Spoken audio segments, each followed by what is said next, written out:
Dark Medieval Fest 2024. 4e édition, oui 4e déjà.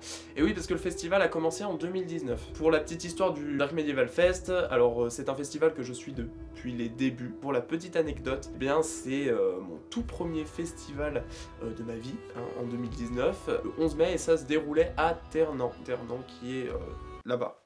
Voilà, donc la première édition, très cocooning, avec en tête d'affiche on avait eu Darkenhold, on a eu Varagnord, on a eu des plus petits groupes bien plus underground avec Dux, qui ont malheureusement terminé leur bataille. On avait aussi Kachubodua, enfin bref, des petits groupes plutôt, alors c'était plutôt orienté black. Voilà, après la deuxième édition, alors ça s'est joué à Bron, donc à Lyon, à côté de Lyon, avec une édition plus imposante, je l'avoue. Déjà c'était dans la salle du Jack Jack, donc rien à voir avec l'édition précédente. Donc il y avait eu Finterfrost, Oriat, et encore Varagnord, du coup, parce qu'ils avaient fait un remplacement. Il y avait eu Infinitium, Sylvans, des groupes un petit peu plus gros. Donc ça c'était après le Covid. Le festival est revenu, alors du coup, à Lamure-sur-Azergue, dans le 69, avec des affiches toujours aussi incroyables. On avait eu Horn, on avait eu des groupes comme Trollheart, enfin bref. Donc là, ils sont revenus en 2024 avec une affiche qui m'a justement donné envie de venir. Pour me remémorer vite fait, donc on avait eu Voseguse,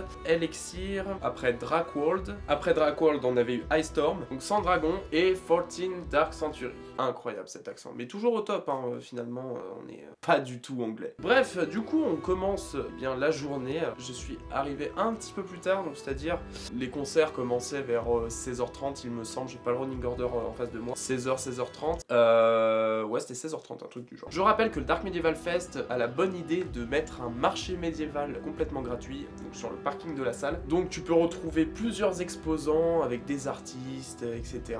Pour toutes les personnes qui viennent du village, qui sont pas forcément très métal, ils vont voir un petit peu finalement ce qui se passe, parce que c'est pas forcément que les concerts, hein, il y a aussi le marché. Et on a aussi des prestations, donc là on avait des combats avec des épées, voilà, bon bien évidemment il y a des protections, hein. Voilà, il y a aussi Clovers, donc groupe local qui joue du celtique. Je n'ai pas vu le concert, je n'ai même pas vu les instruments placés, normalement c'est dans le marché médiéval, mais là j'ai rien vu, je l'ai raté complet, à moins qu'ils ont joué en même temps qu'un autre groupe, donc bon, je suis déçu parce que je voulais bien aller les voir, mais bon, c'est pas grave. Je les verrai pour une prochaine fois parce qu'ils sont du coin. Bref, on commence les concerts du coup avec Voseguse. Donc Voseguse qui est une sorte de pagan metal, pagan death. Je les ai jamais vus. Alors il faut préciser que dans l'affiche, s'il y avait un seul groupe que j'avais vu. Mais bon, bref, Voseguse, je ne les ai jamais vus. Donc c'est un projet de Nico. Donc Nico qui est de Heart of Metal, qui a une quinzaine de groupes à son actif. Enfin, c'est juste...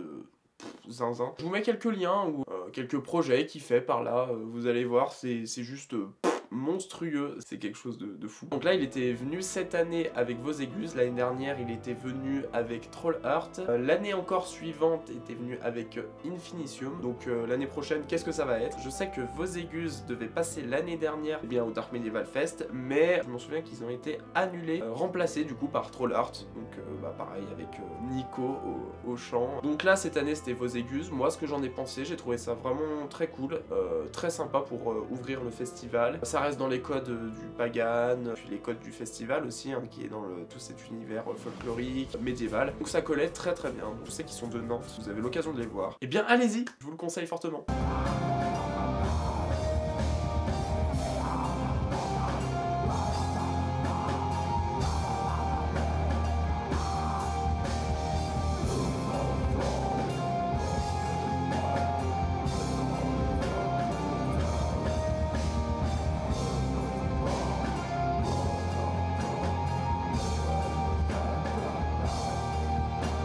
Ensuite, comme je précisais, il y avait des combats d'épées, de bâtons, je sais pas comment le définir. Pour mettre l'ambiance dans un festival pagan, même métal en soi, c'est juste top en fait. Bravo justement à l'équipe du Dark Medieval Fest de mettre en place ce genre d'activité au public. Donc franchement, ouais, ça rajoute quelque chose. Donc après, on enchaîne la journée du coup avec Elixir. Donc Elixir. Vous avez dit que mon anglais était vraiment... Non, mais accrochez-vous quoi finalement. Elixir, ils sont de Grenoble, il me semble. N'hésitez pas à me dire en commentaire si je me trompe. Elixir qui font une sorte de black trash, un peu dans ce domaine-là, un peu à la sorte de Midnight. Voilà, alors moi qu'est-ce que j'ai trouvé? Alors moi j'ai trouvé ça très sympa. Je sais que je les avais déjà vus au New Bloodfest en 2021, un donc sur Culot que je les avais vus. Personnellement, ça n'a pas été le meilleur concert de la soirée, de la journée. J'ai trouvé le son un petit peu brouillon, mais mis à part ça, je sais que le groupe fait des compos très cool. C'était pas au niveau des compos, ni au niveau de la technique des musiciens, hein, c'était pas ça, c'était vraiment un peu le son de la salle qui, pour moi, était pas à son top finalement. Faut savoir que c'est un peu compliqué aussi d'assonoriser un gymnase, c'est pas le meilleur endroit pour assonoriser du métal, donc vraiment gros respect à toute l'équipe, même si il y avait quelques petits couacs par moment, mais bon, ça n'a pas été trop gênant. Donc Elixir, qu'est-ce que je peux dire de plus? Du coup, je les avais déjà vus au New Bloodfest, et pour le coup, j'avais bien aimé là-bas. Ouais, là, j'étais un petit peu déçu au niveau du son, sinon au niveau de la performance, c'était très sympa.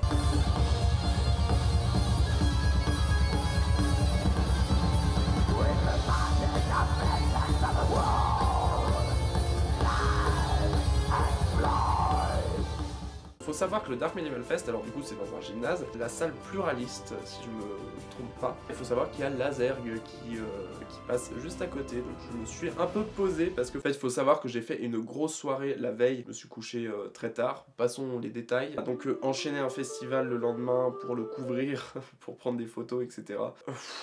J'en viens à ça parce que du coup j'ai fait une petite pause à côté de Lazergue, très chill, très posé, ça c'est super. Le cadre du Dark Medieval Fest, mais le fait que ça soit en village, vraiment au milieu de la campagne, bah ça rajoute quelque chose quand tu fais un festival de pagan, de celtique, médiéval, etc. Donc en soi le cadre il est vraiment parfait, je pourrais pas dire l'inverse. Je vais parler aussi de la bouffe. Moi je suis de régime végétarien, je sais pas si je l'avais dit dans d'autres vidéos, mais en tout cas alors pour végétarien il y a pas trop de choix. Après bon, il faut savoir que je suis pas compliqué, je m'enlève la viande et le poisson, à part ça je mange de tout, tu vois. Qu'il y avait un sandwich vegan, moi ça m'allait très bien. Et t'avais également des crudités, donc des légumes. Tu avais quand même un petit peu de choix quand même, pas beaucoup, mais bon ils font le nécessaire pour les véganes, les végétariens, ça c'est vraiment top. Mais après sinon t'avais un stand qui est là chaque année, donc là c'est vraiment traiteur, t'as pas de végétarien ou vegan, tu peux oublier directement. Ça a pas trop changé de l'année dernière. Moi je m'en fous un peu parce que du coup j'ai du choix, bon c'est pas de la gastronomie, mais c'est bien pour un petit festival de cette taille. Ensuite, ça c'était la petite dose cringe, excusez-moi pour ce moment. Ensuite on a... Ah putain, ça fait beaucoup d'ensuite là. Bon, on va essayer de changer de mot. On enchaîne du coup la journée avec Drakwold. Alors ça je sais qu'ils ont fait le Hellfest en 2018 il me semble. Ils sont de Tours, une sorte de Pagan Death. Ils ont une petite particularité sur scène, c'est qu'ils utilisent alors ça doit être la flûte traversière et du coup une cornemuse. Donc ça rajoute toujours quelque chose sur scène, c'est toujours pour rajouter ce genre d'instrument et que ça soit pas juste rajouté en synthétiseur voilà, ou au sample. Ça rajoute vraiment quelque chose, une énergie plus forte. Ouais, j'ai bien kiffé, puis je les ai jamais vus, j'avais trop envie de les voir, et bah du coup c'était l'occasion. Ils ont une bonne énergie hein, tous ensemble, en plus ils ont un peu le maquillage là, on dirait qu'ils vont partir à la guerre, c'est la guerre des Vikings, il n'y a même plus besoin de prouver finalement. Pardon, excusez-moi, pourquoi je suis si aigri que ça?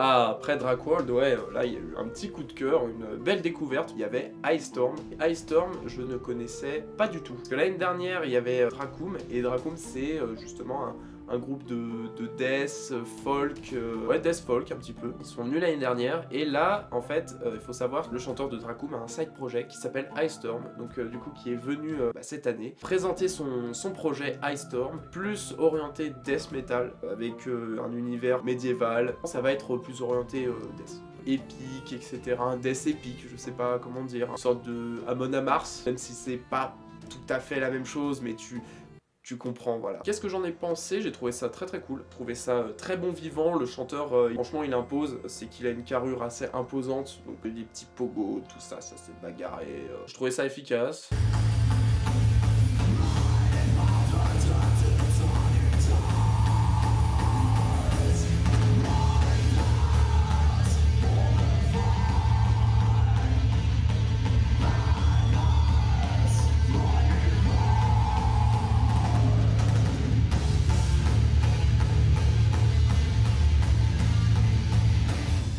Et après, juste après, on a Sand-Dragon. Sand-Dragon, pardonnez-moi, c'est bon, on va arrêter, c'est long. Pour le coup, classifier Sand-Dragon, c'est quand même poser une colle. Je vais le décrire très rapidement avec des mots-clés, etc. Folk, death, black, médiéval et la bataille.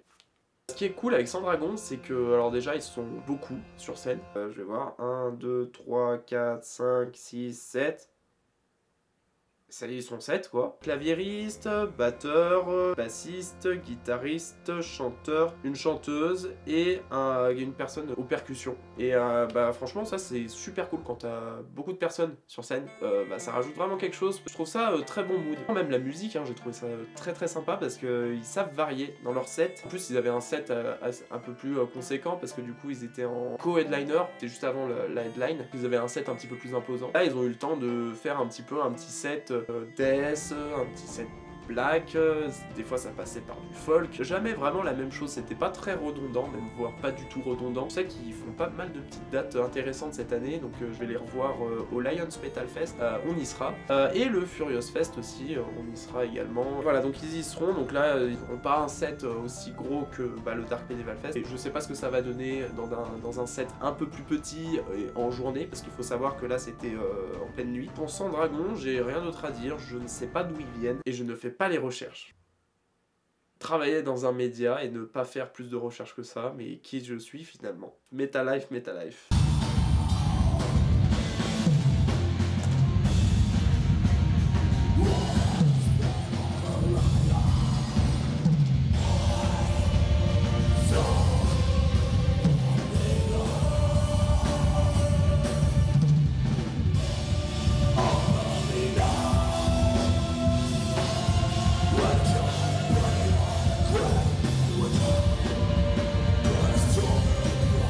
Vous connaissez Luigi, alors c'est un album qui est incroyable au niveau... Avant la tête d'affiche, il y a eu des spectacles de feu. Et oui, parce que, attends, c'est pas un festival 100% concert. Et non. Ouais, bah ouais, le Dark Medieval Fest ne prennent pas les choses à la légère. Et oui, quand ils font un festival, ils le font jusqu'au bout. Festival ne veut pas dire uniquement concert. Là, on a eu le droit à des spectacles de feu. Donc, comme chaque année, hein, tous les ans, on a des petits spectacles de feu. Donc là, c'est un peu chaud parce que cette journée-là, il pleuvait. Mais, après le set de Sand-Dragon, il pleuvait plus. Donc c'était le timing parfait. On a eu des cracheurs de feu, des danseuses, le feu, etc. Ça, ouah, non, c'est incroyable. Mais je trouve que vraiment, ils font les choses pour que le festival soit convivial. Et c'est plutôt réussi. Voilà, donc après les spectacles de feu, on avait... Qu'est-ce qu'on avait? Non, je déconne. 14 Dark Century. Et ouais. Donc c'était la headliner, alors je sais qu'ils sont allemands, il me semble. Corrigez-moi, hein. Le gars qui fait toujours pas ses recherches, genre... Eux, ils font une sorte de Black Pagan. Alors eux, ils devaient passer, je m'en souviens, en 2022 au Jack Jack à Bron pour la 2e édition du Dark Medieval Fest. Donc ils ont dû annuler, c'était Varung Nord qui avait remplacé le groupe. 14 Dark Century, et ben moi j'ai trouvé ça très cool pour terminer la soirée. C'est bien underground, hein. J'ai passé un concert de folie, malgré la fatigue. Je sais qu'il y a eu un petit peu de retard, donc pas énormément, mais on a eu un petit peu. Mais déjà, il n'y en avait pas eu autant que les autres éditions.